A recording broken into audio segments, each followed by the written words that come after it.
और अब आगे बढ़ेंगे खबर असरदार पे और खबरें देखेंगे विस्तार से। 7वें प्रवासी भारतीय सम्मेलन के लिए इंदौर शहर सज धज कर तैयार है।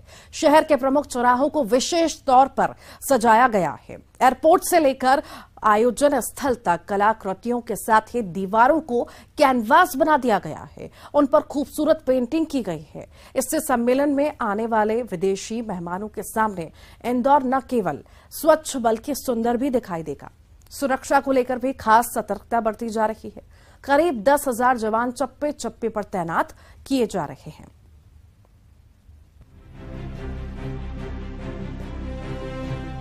प्रदेश में पहली बार 8 से 10 जनवरी तक प्रवासी सम्मेलन का आयोजन किया जा रहा है। इस सम्मेलन में देश विदेश से लोगों ने पहुंचना शुरू कर दिया है, तो वहीं प्रवासी सम्मेलन में शामिल होने के लिए आ रहे मेहमानों का पधारो हमारे घर अभियान के तहत इंदौर एयरपोर्ट पर जोरदार स्वागत किया गया। मेहमानों को मालवी पगड़ी और फूलों की माला पहनाई गई, तो वहीं मेहमान नवाजी से वो अभिभूत दिखाई दिए। बहुत वार्म वेलकम हुआ है और मतलब हम जितने आशा करते थे उससे बहुत ज्यादा। So very very thankful to all the people of Indore for this lovely warm welcome to us प्रवासीज। कि आप लोग प्रवासियों को इतना प्यार करते हो हमें पता नहीं था। So thank you so much. आया इंडिया बहुत बार, लेकिन इंदौर पहले बार आई है। बहुत ब्यूटीफुल है, अच्छा है। हाँ, लोग भी बहुत अच्छे हैं। या हम नहीं सोचते थे आप हमारे स्वागत ऐसे करेंगे।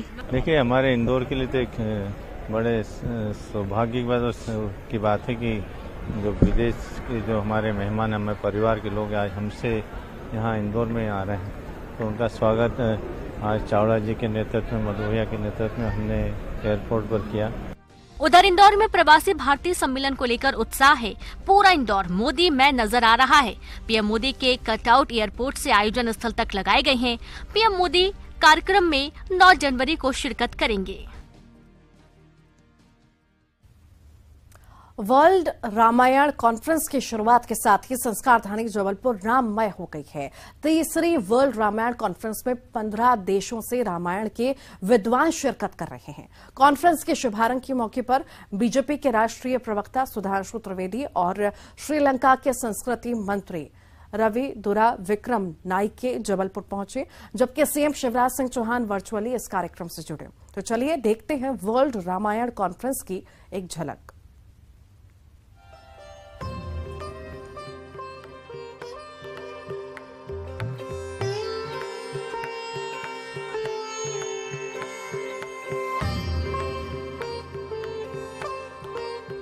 सदियां बीत जाने पर भी श्री राम की पावन जीवन गाथा विश्व को प्रेरित करती आ रही है। श्री राम के जीवन की हर घटना मानवीय आदर्श की पराकाष्ठा का प्रतिबिंब है। राम सिर्फ भारतीय जनमानस के उच्चतम आदर्श नहीं हैं, बल्कि दुनिया के दर्जनों देशों में मर्यादा पुरुषोत्तम श्री राम का प्रभाव पूरी प्रामाणिकता के साथ मौजूद है।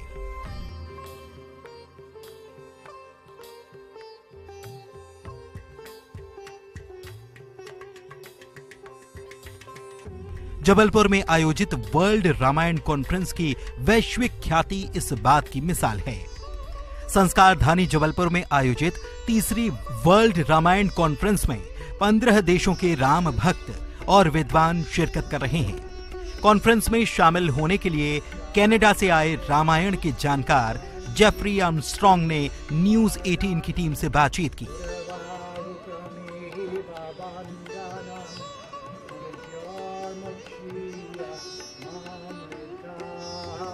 जेफरी एक क्रिश्चियन परिवार में पैदा हुए, लेकिन अब खुद को एक गौरवशाली हिंदू मानते हैं। वे संस्कृत की अच्छी जानकारी रखते हैं, रामायण के मर्म को समझते हैं और समझाते हैं। अहम सर्वस्य प्रभवो मथक सर्वं प्रवर्तते इति मद्वा भजन्ति मां बूढ़भाव समन्विता मच्चिता मद्गता प्राणा बोधियन्तः परस्परं कथयन्तश्च मां नित्यं तुषन्ति च रमन्ति च तेषां सततयुक्तानां भाजतं प्रीतिपूर्वकं ददामि बुद्धि योगं त्वं येन माम् उपयान्ति ते तेषाम् एवानुकं पार्थम् अहम् अज्ञानजं तमः नश्यामि आत्मा भवस्ता ज्ञानदीपेन भास्वता। वर्ल्ड रामायण कॉन्फ्रेंस में रामायण से जुड़ी झांकियां, कलाकृतियां और कथाओं का चित्रण भी किया गया है। कॉन्फ्रेंस के शुभारंभ के मौके पर बीजेपी के राष्ट्रीय प्रवक्ता सुधांशु त्रिवेदी और श्रीलंका के संस्कृति मंत्री रविदुरा विक्रमनाइके भी जबलपुर पहुंचे। वहीं सीएम शिवराज सिंह चौहान भी वर्चुअली इस कॉन्फ्रेंस से जुड़े और रामायण के महत्व पर बात की। भारतीय संस्कृति नहीं, विश्व में श्रेष्ठतम मानव मूल्यों के प्रतीक भगवान श्री राम, जिन्होंने पूरी दुनिया को, सिर्फ भारत को ही नहीं पूरी दुनिया को वो आदर्श दिए हैं जिनसे प्रेरणा लेकर मनुष्य अपने को उन्नत और संस्कारित कर सकता है, मानी हुई बात है। उनके संदर्भ में जब इस प्रकार का अंतर्राष्ट्रीय रामायण का आयोजन होता है तो ये हमारे अंदर संस्कारों का भी जन्म देता है और भारत के अंदर विश्व गुरु बनने के लिए जो प्रेरणा के बिंदु हैं, जो प्रेरणा के स्रोत हैं, उनकी ओर भी कहीं न कहीं हाईलाइट करता है। वर्ल्ड रामायण कॉन्फ्रेंस में Thailand, Trinidad, Mauritius, Sri Lanka, Indonesia, USA और कनाडा समेत कई देशों से रामायण के शोधकर्ता और विद्वान आए हैं। दरअसल रामायण एक देश की सीमा से सीमित नहीं, दुनिया के कई मुल्कों में संस्कृति के विविध रंगों से रामायण का मंचन और चित्रण किया जाता है। बेशक एकाएक कर तीनों दिनों वक्ता जो होंगे, जो अलग अलग देशों से आए हुए हैं, वो अपने वक्तव्य जो है रखेंगे। राम को लेकर के, रामायण को लेकर के क्या सोच रखते हैं, इस बात को भी वो कहीं ना कहीं इस मंच के माध्यम से रखेंगे। और बेशक जो पूरा आयोजन है वो अद्वितीय है, भक्तिमय है और अलौकिक है। कैमरा पर्सन वीरेंद्र मिश्रा के साथ प्रतीक अवस्थी, न्यूज़ 18 जबलपुर। छत्तीसगढ़ विधानसभा चुनाव जीतने के लिए प्रदेश के प्रमुख दोनों पार्टियां अभी से ही जी जान से जुट गई हैं। कांग्रेस बीजेपी एक दूसरे को घेरने में जुटी है। धर्मांतरण, आदिवासी आंदोलन सहित कई मुद्दे उठाए जा रहे हैं, लेकिन इन सबके बीच प्रदेश सरकार के लिए सबसे बड़ी मुसीबत सामने आ खड़ी हुई है, वो अनियमित कर्मचारियों और नियमित कर्मचारियों के चुनावी साल में तेज हो रहे आंदोलन की।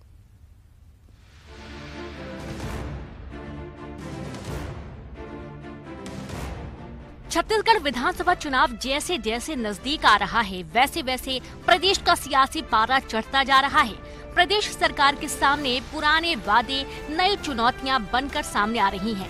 ताजा मामला छत्तीसगढ़ संयुक्त अनियमित कर्मचारी महासंघ का है, जो नियमितीकरण सहित कई मांगों को लेकर आंदोलन तेज कर दिया है। 8 जनवरी को संविदा कर्मचारी एक बड़ी बैठक करने जा रहे हैं, जिसमें आंदोलन की रूपरेखा तैयार की जाएगी। सर्वविभागीय संविदा कर्मचारी महासंघ का प्रांतीय अधिवेशन रायपुर में दिनांक 8 तारीख को आयोजित किया गया है, जिसमें आगामी आंदोलन की रणनीति पर चर्चा होगी और संभवतः तिथि भी तय की जाएगी कि प्रदेश के संविदा कर्मचारी कब से इस आंदोलन पर जाएंगे।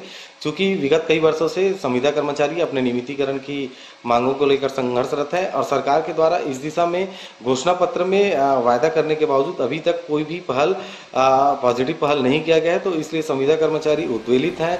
वहीं अनियमित कर्मचारी संघ 15 जनवरी को बड़ी बैठक करने जा रहे हैं, जिसमें सरकार को घेरने की रणनीति बनाई जाएगी। इस बैठक में प्रदेश भर के 50,000 से अधिक कर्मचारी शामिल होंगे। मैं बताना चाहूंगा कि वर्तमान सरकार ने सत्ता में आने पूर्व हमें 10 दिन में नियमित करने का वादा किया था, लेकिन अत्यंत खेद के विषय है कि आज 4 साल होने के उपरांत भी प्रदेश के लाखों अनियमित कर्मचारियों के संबंध में सरकार किसी प्रकार के निर्णय नहीं ले रही है, जिससे प्रदेश के लाखों अनियमित कर्मचारी काफी आक्रोशित एवं व्यथित है। अपनी मांग को प्रमुखता रखने के लिए 50,000 से अधिक अनियमित कर्मचारी 15 जनवरी 2023 को उपस्थित हो रहे हैं। छत्तीसगढ़ में 2,34,000 ऐसे कर्मचारी हैं जो अपनी मांगों को लेकर बीते 4 सालों से लगातार धरना प्रदर्शन कर रहे हैं और वो प्रदेश सरकार के खिलाफ काफी नाराज हैं। ऐसे में प्रदेश सरकार के सामने नियमित और अनियमित लाखों कर्मचारियों को चुनाव से पहले साधने की चुनौती है। युगल तिवारी, न्यूज़ 18 छत्तीसगढ़। राम मंदिर निर्माण की तारीख पर तकरार लंबे समय से चल रही है। करोड़ों हिंदुओं की आस्था का केंद्र राम मंदिर का निर्माण कार्य तेजी से चल रहा है, लेकिन हिंदुओं को सालों से इस बात का इंतजार है कि कब हम राम मंदिर में पूजा अर्चना करेंगे। कब अयोध्या में भव्य राम मंदिर बनकर तैयार होगा? करोड़ों हिंदुओं के इस इंतजार को गृह मंत्री अमित शाह ने त्रिपुरा में एक चुनावी सभा में मंदिर निर्माण की तारीख बताकर खत्म कर दिया। लेकिन इस पर भी छत्तीसगढ़ के सीएम भूपेश बघेल को सियासत नजर आ रही है। करोड़ों हिंदुओं को जिस तारीख का इंतजार था, वो इंतजार केंद्रीय गृह मंत्री अमित शाह के ऐलान के बाद खत्म हो गया। 1 जनवरी 2024 को अयोध्या में गगनचुंबी राम मंदिर वहां पर आपको तैयार मिलेगा। अमित शाह ने वो तारीख बता दी जिसको लेकर कांग्रेस समेत अन्य विरोधी दल लगातार बीजेपी से राम मंदिर की तारीख मांगते रहे हैं। चुनावी सभाओं में बीजेपी पर कटाक्ष के रूप में मंदिर वहीं बनाएंगे, तारीख नहीं बताएंगे, नारा खूब सुनाई दिया था। फिलहाल अमित शाह ने राम मंदिर के उद्घाटन की तारीख का भी ऐलान कर दिया है। जब से बाबर तोड़कर गया तब से, और जब से आजाद हुआ तब से, देश आजाद हुआ तब से एक कांग्रेसी इसको कोर्ट के अंदर उलझा रहे थे। Session court, high court, supreme court, फिर सेशन कोर्ट। मोदी जी आए, एक दिन सुबह सुप्रीम कोर्ट का फैसला आया और मोदी जी ने उसी दिन रामलला के मंदिर का भूमि पूजन पूरा कर मंदिर का निर्माण चालू कर दिया। 2019 के चुनाव में मैं पार्टी का अध्यक्ष था और राहुल बाबा कांग्रेस पार्टी के अध्यक्ष थे। तो राहुल बाबा हर रोज पूछते थे मंदिर वहीं बनाएंगे, तिथि नहीं बताएंगे। और राहुल बाबा कान खोलकर सुन लो और सब रूम वालों आप भी टिकट करा लो। 1 जनवरी 2024 को अयोध्या में गगनचुंबी राम मंदिर वहां पर आपको तैयार मिलेगा। त्रिपुरा में एक चुनावी सभा के दौरान अमित शाह ने कहा, अयोध्या में 1 जनवरी 2024 को तैयार हो जाएगा राम मंदिर। साथ ही कांग्रेस पर राम मंदिर के निर्माण में रुकावटें डालने का आरोप भी लगाया, जिस पर छत्तीसगढ़ के सीएम भूपेश बघेल ने पलटवार किया और कहा, कोर्ट के आदेश पर राम मंदिर बन रहा है, इस पर बीजेपी वोट की राजनीति कर रही है। ये यदि कहें न्यायालय के आदेश पर बना है, कोई भारतीय जनता पार्टी ने नहीं बनाया, बनाया गया संगठन बनाया गया सुप्रीम कोर्ट के आदेश पर, उससे बन रहा है, भारतीय जनता पार्टी नहीं बना रही। नवंबर 2019 में सुप्रीम कोर्ट ने अयोध्या में विवादित स्थल पर राम मंदिर के निर्माण का रास्ता साफ किया था। सुप्रीम कोर्ट के फैसले के बाद प्रधानमंत्री नरेंद्र मोदी ने 5 अगस्त 2020 को अयोध्या में राम मंदिर के निर्माण का भूमि पूजन किया था। सुप्रीम कोर्ट के फैसले के बाद अयोध्या में राम मंदिर निर्माण का काम तेजी से चल रहा है, लेकिन इसके बावजूद राम मंदिर निर्माण की तारीख का ऐलान नहीं होने से बीजेपी पर विपक्षी पार्टियां गाहे बगाहे तंज कसती थीं। लेकिन अब अमित शाह के मंदिर निर्माण की तारीख ऐलान के बाद फिलहाल विपक्षी पार्टियों की बोलती बंद हो गई है। Bureau report, news 18। Classic automobile beauties के दुर्लभ नजारों के साथ ही 21 gun salute Concours d Elegance 2023 का आयोजन 6 से 8 जनवरी के बीच गुजरात के वडोदरा स्थित लक्ष्मी विलास पैलेस में किया गया। कॉन्कोर्स में 25 इंटरनेशनल कारों, 120 पुरानी बाइकों और महाराजा कारों की प्रदर्शनी लगाई जा रही है। बेहतरीन कारों की होड़ में अमेरिका, स्विट्जरलैंड, बेल्जियम और फ्रांस की विंटेज और क्लासिक कारें भी शामिल हो रही हैं।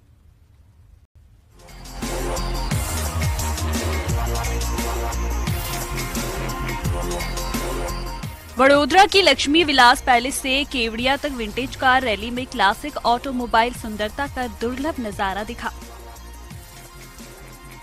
इस रैली में शामिल 75 विंटेज कारों की खूबसूरती आंखों से दिल में उतर गई।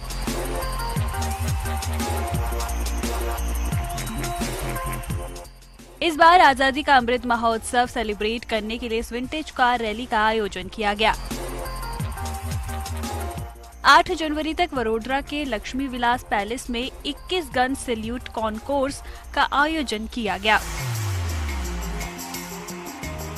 इस कॉन्कोर्स में 25 अंतर्राष्ट्रीय कारें, 120 दिग्गज बाइक और महाराजा कारें देखने को मिलेंगी। इस आयोजन का हिस्सा अमेरिका, स्विट्जरलैंड, बेल्जियम और फ्रांस की कारें भी बनी हैं। 21 गन सैल्यूट कॉन्कॉर्स द एलिगेंस का ये 10वां एडिशन है और इसमें आज हम भारत के जो 75 सालों का जो आज़ादी का स्वर्णिम महोत्सव है उसको मनाने के लिए भारत का एक जो हमारे प्रधानमंत्री जी ने गौरवशाली एक पर्यटन स्थल बनाया है स्टैच्यू ऑफ यूनिटी, हम यहाँ से 75 गाड़ियों के साथ 75 सालों का जो स्वर्णिम ये उत्सव है इसको मनाने के लिए हम यहाँ से निकल रहे हैं। इसमें बहुत पुरानी गाड़ियाँ हैं और वो बड़ी शालीनता से गुजरात की जनता को रास्ते में दर्शन लेते हुए पहुँचेंगी स्टैच्यू ऑफ यूनिटी। मॉनिटरिंग को लेकर जोशीले उत्साह को ये दुर्लभ सलामी दुनिया की कुछ बेहतरीन और सबसे अविश्वसनीय और दुर्लभ कारों का प्रदर्शन करेगी। गाड़ियों की एक एग्जीबिशन है, ये अलग अलग कैटेगरियों की एग्जीबिशन है। ये एग्जीबिशन खास इसलिए है कि ये जो गाड़ी आजकल हमें रास्ते पे ये दिखाई देती नहीं है, ये कोई गाड़ियाँ 50-60 साल के ऊपर की गाड़ियाँ हैं और ये शौकीन लोग हैं। गाड़ियों की माहिती इन्होंने खूब केयर से ये गाड़ियों को रिस्टोर किया है। स्टेट उस समय के स्टेट राजा महाराजाओं के पास ये गाड़ियाँ हुआ करती थी, ये मेड टू ऑर्डर गाड़ियाँ हुआ करती थी। आज ये गाड़ियाँ हमें वडोदरा में देखने को बहुत स्पेशल मौका मिल रहा है। कॉन्कोर्स का आकर्षण 1948 बेंटेल मार्क 6 ड्रॉप हेड कूप होगी। महारानी बड़ोदरा के लिए विशेष रूप से बनाई गई सिंगल डिजाइन वाली कार को 1966 में भारत से बाहर निकलने के बाद 21 gun salute Concours d Elegance के 10वें संस्करण में भव्य रूप से प्रदर्शित किया जाएगा। Bureau report, news 18 Vadodara. उत्तर भारत में शीतलहर के बढ़ते प्रकोप के साथ साथ दिल की बीमारियों के गहराने का खतरा भी बढ़ता जा रहा है। एक्सपर्ट्स का मानना है कि सर्दियों में हार्ट अटैक जैसी घटनाओं में करीब 30% का इजाफा देखा जा रहा है। डॉक्टरों की सलाह है कि ठंड में काफी सावधानी बरतने की जरूरत है, खास तौर पर उन लोगों के लिए जिन्हें पहले से दिल की कोई बीमारी है। तो चलिए देखते हैं कपकपाती सर्दी में किससे है हार्ट अटैक का ज्यादा खतरा और इससे बचने के आखिर क्या उपाय हैं।